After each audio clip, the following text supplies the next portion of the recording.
Kalau menurut kalian bangsa dan ras yang paling unggul di muka bumi adalah Amerika, kan? Rusia? Bukan juga. Jerman, Inggris, Prancis? Juga bukan. Cina? Apalagi? Bukan guys. Menurut ahli DNA dari Oxford University, Stephen Oppenheimer, pada acara bedah bukunya berjudul Eden in the East, Surga di Timur, bahwa induk peradaban manusia modern bukan berasal dari Mesir, bukan dari Mediterania, dan tidak juga dari Mesopotamia, bukan pula dari Barat apalagi Cina, tetapi peradaban manusia modern justru dari Indonesia. Iya guys, bangsa ini merupakan pewaris tunggal kejayaan bangsa-bangsa besar di masa lalu. Dan agaknya, Profesor Arisio Santos dari Brasil pun selaras dengan teori Oppenheimer. Dalam buku Atlantis The Lost Continent Finally Found, ia menyatakan bahwa titik Atlantis itu ada di Sundaland. Jadi guys, kita tidak pantas bersikap kerdil dengan memelihara sindrom inferior akut alias rasa minder terhadap bangsa luar. Kenapa? Karena nenek moyang kita dulu adalah bangsa yang unggul. Nenek moyang bangsa-bangsa. Jelas ya guys? Lantas, kenapa ada sejarawan menyebut bahwa nenek moyang kita itu tidak beradab, bodoh, penyembah berhala?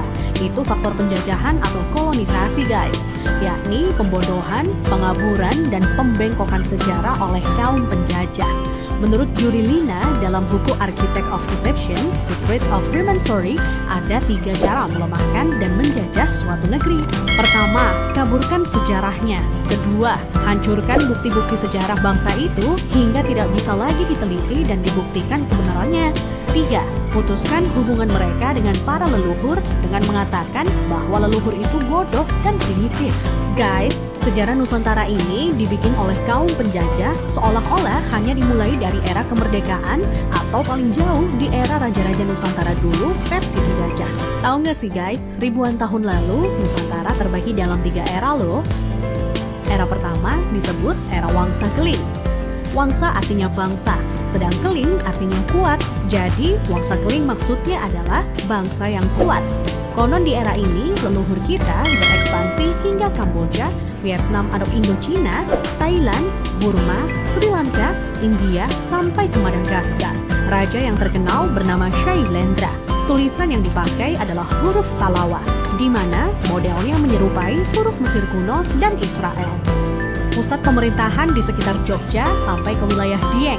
Maka ketika Israel mengklaim masih keturunan Moria, maksudnya adalah Gunung Muria di Dieng guys. Dieng artinya penguasa, kemudian bergeser menjadi Dahnyang atau Dayang, artinya juga penguasa.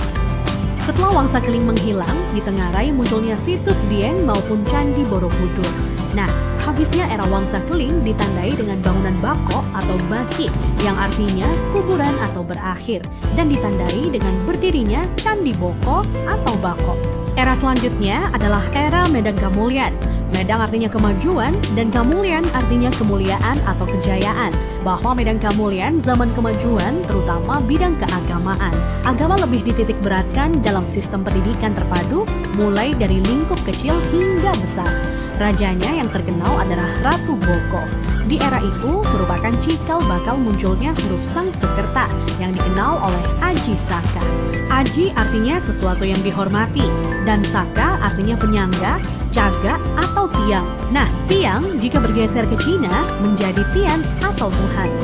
Jadi guys, Aji Saka artinya sesuatu yang dihormati karena Tuhannya, atau segala sesuatu yang mengacu pada Tuhan yang sangat dihormati. Kemudian huruf-huruf tadi akhirnya menjadi bahasa Sangsekerta. Jadi guys, Sangsekerta itu asli berasal dari bumi Nusantara atau Indonesia, bukan dari India.